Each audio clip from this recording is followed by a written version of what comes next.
Bonjour à toutes et tous et bienvenue sur la chaîne de Gomme de Crayon. J'ai envie de vous parler aujourd'hui de peinture, de peindre en négatif. Bon, vous en avez certainement déjà entendu parler et j'en parle aussi quelquefois suivant mes tutos, suivant mes vidéos. Donc je me suis dit tiens, ça serait peut-être sympa de faire un sujet là-dessus de manière un petit peu plus précise. Alors peindre en négatif, ça veut dire quoi? Ça veut dire qu'on va peindre autour d'un sujet donné. Alors moi ici j'ai fait une feuille très simple. Je vais peut-être un petit peu quand même renforcer le crayonné pour que vous puissiez voir. Alors je pourrais peindre la feuille tout simplement, hein. Je décide de peindre la feuille, mais ce que je ne vais pas faire, étant donné que je veux parler de peindre en négatif, ça veut dire simplement qu'on va peindre autour de notre motif principal, qui ici est une feuille. Donc j'ai l'intention de faire une feuille, et bien je vais peindre tout autour. Alors je vais prendre n'importe quelle couleur. Je peux pour cela partir donc de mon contour et aller vers l'extérieur. Par exemple en mouillant ensuite mon contour pour qu'il ne soit pas qu'il n'y ait pas de démarcation. Je peux tirer l'eau, voire de l'eau totalement claire vers l'extérieur. Je peux aussi, si je veux, passer un petit peu d'eau propre sur mon contour en allant jusqu'au trait ou en n'allant pas jusqu'au trait, en partant un petit peu plus loin. Par exemple, si je veux avoir un trait un peu plus vif, je vais partir en bleu de cobalt simplement histoire de vous montrer. Donc là il y a de l'eau, la couleur sera moins forte puisqu'elle est éclaircie avec l'eau. Et ici j'ai ma bordure sèche et après j'ai ma zone humide. Donc voilà ce que ça veut dire peindre en négatif, c'est-à-dire qu'on peint le tour et on viendra, une fois que ça sera sec, sur la feuille. Alors on viendra une fois que ça sera sec bien sûr, parce que si je peins la feuille maintenant, il est évident que l'aquarelle va fuser à l'intérieur et que la nouvelle couleur va fuser à l'extérieur. Si je continue mon exemple de feuille, je décide donc de peindre une feuille et je veux donc la peindre en négatif, donc je peins ce qui est à l'extérieur de mon tracé.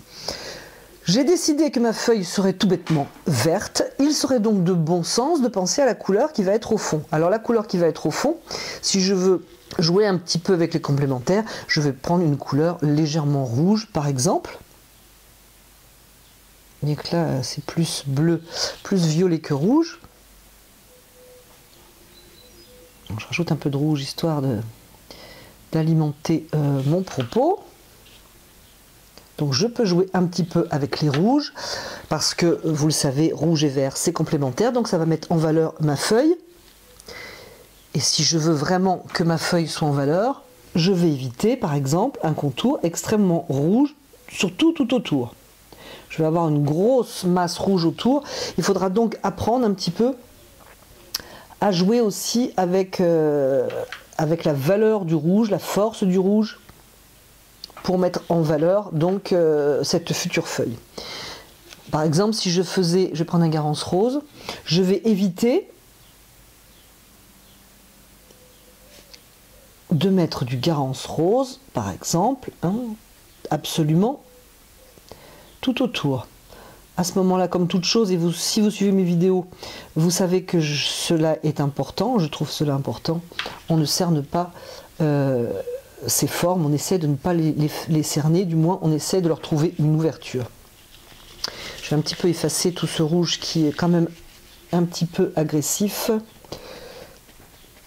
Alors je suis sur un papier de bonne qualité pour faire des exercices. Ce n'est pas pour autant un papier où vraiment faire des aquarelles abouties. Je suis sur mon blog, vous savez, XXL, dont je vous parle souvent, je vous mettrai le lien. Il est très bien pour faire des aquarelles pas trop mouillées ou simplement des exercices. Enfin, donc, ceci dit, reprenons notre explication.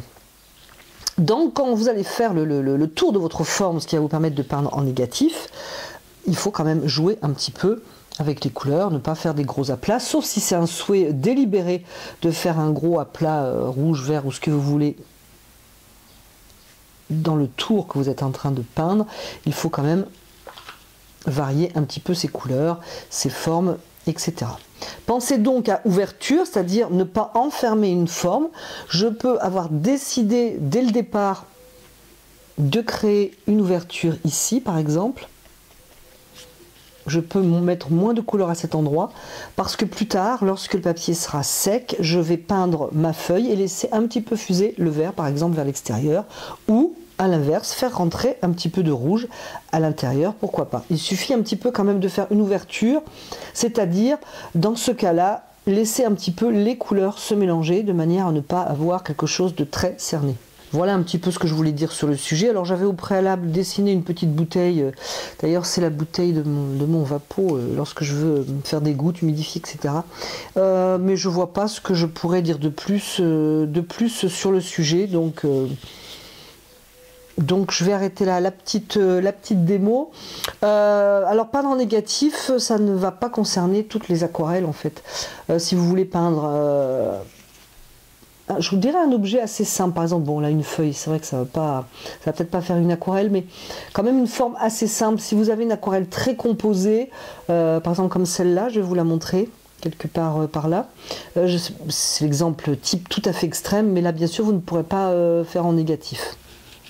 Alors je sais pas si c'est sec, j'aurais bien voulu quand même finir. Non, c'est pas sec, finir cette feuille. Alors on peut aussi peindre en négatif exactement comme ça, on n'est pas obligé non plus d'attendre tout à fait que ça sèche. Par exemple cette zone que je voulais laisser un petit peu communiquer, par exemple cette zone que je voulais laisser un peu ouverte, je peux très bien aussi laisser fuser, par exemple ici, ce qui va créer une ouverture. Ça peut être ici, ça peut être ailleurs, hein. Je peux revenir avec mon Garance qui était ici. Les couleurs se mélangent, bien sûr, on a du rouge et du vert. Donc c'est complémentaire, donc ça se mélange, ça fait une espèce de gris.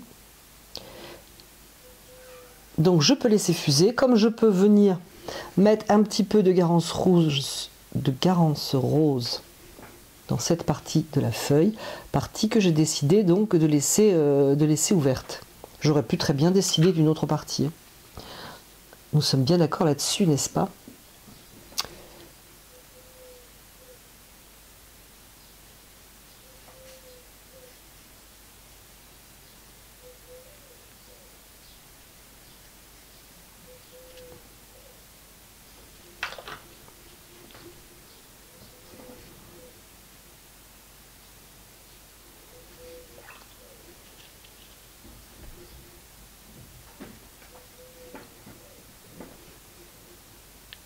Donc il est évident, donc ici le contraste est moins fort, étant donné que je laissais fuser. Ici le contraste est moins fort parce qu'on est sur un vert bleu, ici sur un bleu, donc le contraste est moins fort. Ici le contraste est plus fort, nous sommes dans le vert et ici nous sommes dans les rouges. Mais ceci est un autre sujet, le sujet des contrastes. Donc je voulais voilà, vous montrer ce que c'était que peindre en négatif. Si vous voulez vraiment faire ressortir votre motif, il faut attendre que ça soit sec par exemple. Si vous voulez vraiment que votre motif soit extrêmement cerné, eh bien, il ne faut pas laisser fuser et il faut contraster vos couleurs. Je préfère bien entendu la fluidité d'un motif dans l'aquarelle. Laisser fuser, laisser les couleurs se mélanger, voire s'approcher. Voilà. En attendant, le sujet de peindre en négatif est clos pour l'instant. J'espère que le sujet vous aura intéressé, que vous aurez eu plaisir à écouter cette brève vidéo. Je vous remercie d'avoir regardé et écouté et je vous dis à bientôt sur la chaîne de Gomme de Crayon.